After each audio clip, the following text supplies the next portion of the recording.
بسم اللہ الرحمن الرحیم اللہم صلی علی محمد وعلی آل محمد وبارک وسلم۔ ناظرین کرام، محرم الحرام کی خصوصی نشریات جس کا نام ہے درس کربلا، اس کی آج ہم تیسری قسط لے کر آپ کے سامنے حاضر ہوئے ہیں۔ 2 اقساط میں ہم نے سماعت کیا تھا حضرت سیدنا امام حسین رضی اللہ تعالیٰ عنہ، یعنی کہ اہل بیت اطہار جو ہیں ان کی فضیلت کے اعتبار سے ہم نے گفتگو کو سماعت کیا تھا۔ آج کی جو تیسری نشست ہے اور اس کے بعد انشاءاللہ 2-4 نشستوں تک انشاءاللہ ہم کربلا کے واقعے کے حوالے سے انشاءاللہ ہم آپ کو کچھ چیزیں سنانے کی کوشش کریں گے۔ ناظرین کرام، یہ آپ چیز جانتے ہیں کہ کربلا کا جو واقعہ ہے یہ کتابوں میں، تاریخ میں انتہائی طویل جو ہے وہ لکھا ہوا ہے۔ کیونکہ ہمارے پاس وقت کم ہے، مقابلہ سخت ہے، اس لیے ہم مکمل طور پہ تو آپ کو نہیں بتائیں گے، لیکن چیدہ مقامات سے انشاءاللہ آپ کو ہم کربلا کی وہ داستان انشاءاللہ آپ کو ضرور سنائیں گے۔ ناظرین کرام، حضرت سیدنا مسلم بن عقیل رضی اللہ تعالیٰ عنہ جو کہ حضرت سیدنا امام حسین رضی اللہ تعالیٰ عنہ کے بھائی ہیں، یعنی کہ آپ کے کزن ہیں۔ حضرت مسلم بن عقیل رضی اللہ تعالیٰ عنہ کو جو امام حسین رضی اللہ تعالیٰ عنہ نے کوفہ جو روانہ کیا تھا حالات کی خبر گیری کے لیے کہ وہاں پر حالات دیکھیں، امام حسین رضی اللہ تعالیٰ عنہ کا کہ یہ جو کزن ہیں یہ کوفہ گئے تھے اور تمام معلومات جو ہے انہوں نے لی تھی، اور وہاں پہ حالات کیونکہ اچھے تھے اس وجہ سے آپ نے اسی طرح کا خط لکھا کہ وہاں پہ حالات اچھے ہیں۔ لیکن امام مسلم بن عقیل رضی اللہ تعالیٰ عنہ کو وہاں پر شہید کر دیا گیا۔ امام حسین رضی اللہ تعالیٰ عنہ نے بھی یہاں سے رخت سفر باندھنا شروع کیا۔ مدینہ المنورہ کی پرنور صبح میں امام حسین رضی اللہ تعالیٰ عنہ نے رخت سفر باندھا ہے۔ اس صبح سے پہلے کہ جس میں آپ نے مدینہ چھوڑا ہے، آپ رات پر جو ہے قیام میں، عبادات میں مشغول ہیں۔ ناظرین کرام، ایک بات میں یہاں پر یہ بھی ذکر کرتا جاؤں کہ امام حسین رضی اللہ تعالیٰ عنہ کو ایک مرتبہ رات میں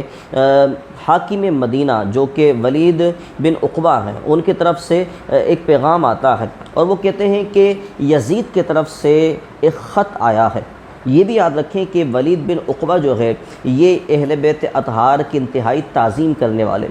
آپ اس بات کا اندازہ اس طرح لگا سکتے ہیں کہ جب امام حسین رضی اللہ تعالیٰ عنہ جب حاکم مدینہ کے پاس گئے ہیں تو حاکم مدینہ اپنی نشست چھوڑ کر نیچے بیٹھا اور امام حسین رضی اللہ تعالیٰ عنہ کو اپنی اونچی نشست پر جو ہے بٹھایا۔ 2 زانوں بیٹھ کر اس نے عرض کی کہ اے نواس رسول صلی اللہ علیہ وسلم، یزید بن معاویہ کا خط آیا ہے،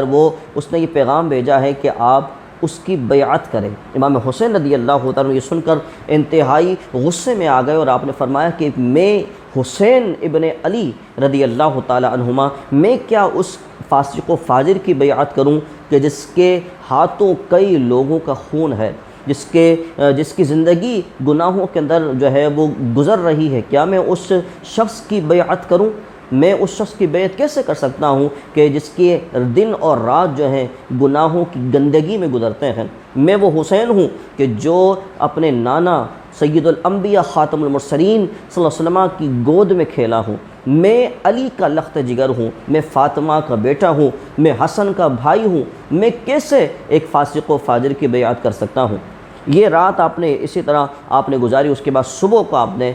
مدینہ کے اندر اعلان کروایا کہ تمام لوگ مسجد نبوی میں آئے۔ مسجد نبوی میں جب ایک لوگوں کا ہجوم جب بڑھ گیا تو حضرت امام حسین رضی اللہ تعالیٰ اپنی شان و شوکت کے ساتھ، اپنی روحانیت کے ساتھ جو ہے آپ منبر رسول پر جلوہ فروز ہوئے، اور آپ نے عوام سے خطاب فرمایا اور فرمایا کہ یزید چاہتا ہے کہ میں اس کی بیعت کروں، لیکن میں اپنا سب کچھ قربان کرنے کے لیے تیار ہو سکتا ہوں، لیکن ایک فاسق اور فاجر کی بیعت میں ہرگز نہیں کروں گا۔ ناظرین کرام، ایک بات سوچنے کی یہ بھی ہے کہ یزید کو امام حسین رضی اللہ تعالیٰ عنہ کی بیعت لینے کی ضد کیوں چڑھ گئی؟ حالانکہ دیگر لوگ بھی ہیں کہ جن کی بیعت جو ہے وہ یزید لے سکتا ہے۔ اس کا جواب میں آپ کے سامنے دے دیتا ہوں کہ یزید جو ہے وہ شخص یہ جانتا تھا کہ اہل بیت اطہار سے لوگ دل و جان سے محبت کرتے ہیں، ٹوٹ کے محبت کرتے ہیں۔ اور یہ بھی یاد رکھیں کہ صحابہ کرام علیہم رضوان، جن میں خلفائے راشدین اور ان کے ساتھ ساتھ جناب امیر معاویہ رضی اللہ تعالیٰ جو یزید کے والد ہیں، جو صحابی رسول ہیں، یعنی کہ امیر معاویہ رضی اللہ تعالیٰ جو صحابی رسول ہیں، کاتب وحی ہیں، سرور دو عالم کے صحابی ہیں، وہ بھی اہل بیت اطہار سے انتہائی محبت کیا کرتے تھے، اور امام حسن رضی اللہ تعالیٰ عنہ اور دیگر جو اہل بیت اطہار کے جو افراد ہیں ان تک سالانہ باقاعدہ طور پر جو ہے ایک ہدیہ، ایک تحفہ جو ہے وہ بھیجا جایا کرتا تھا۔ بڑی رقم، بڑی خطیر رقم جو ہے امام حسن رضی اللہ تعالیٰ عنہ کی پاک بارگاہ میں خدمت کے طور پر، ہدیہ کے طور پر جو ہے پیش کی جاتی تھی، کیونکہ یزید یہ بات جانتا تھا کہ اگر امام حسین رضی اللہ تعالیٰ عنہ میری بیعت کر لیتے ہیں تو بہت سارے لوگ کہ جو اس وقت جو ہے منہ پھیرے ہوئے ہیں وہ بھی بلا چون و چرا میری بیعت کر لیں گے، لیکن کیونکہ امام حسین رضی اللہ تعالیٰ عنہ کردار یزید سے واقف تھے، اس وجہ سے آپ یزید کے بیعت نہ کرنے پر جو ہے وہ آپ نے جو یہ فیصلہ کیا ہوا تھا، اور یہ فیصلہ آپ کا اپنی ذاتی اناد یا ذاتی ضد کی وجہ سے نہیں تھا، بلکہ امام حسین رضی اللہ تعالیٰ عنہ جو کہ ایک عالم ہیں، جو کہ نواسے رسول ہیں، جو علم جانتے ہیں قرآن و سنت کا، انہیں پتہ تھا کہ اگر آج کہ دن اگر میں نے کسی فاسق اور فاجر کی بیعت کر لی تو یہ آنے والی لوگوں اور آنے والی نانا کی امتیوں کے لیے ایک سند ہو جائے گی کہ جب نواس رسول نے ایک فاسق کی بیعت کر لی تو ہم بھی بیعت کر سکتے ہیں۔ آگے اب امام حسین رضی اللہ تعالیٰ عنہ مدینہ المنورہ سے اب کوفہ کی جانب جو ہے وہ جائیں گے، تو انشاءاللہ اس کے متعلق ہم چوتھی نشست میں انشاءاللہ کریم سماعت کریں گے کہ آگے کے معاملات کیا ہوئے۔ ہماری ویڈیو اچھے لگے تو آپ ضرور اس کو شیئر کیجیے گا، ہمارے چینل کو ضرور سبسکرائب کیجیے گا، اپنے بھائی کو اگلی نشست کے لیے اجازت دیجیے۔ السلام علیکم ورحمۃ اللہ وبرکاتہ۔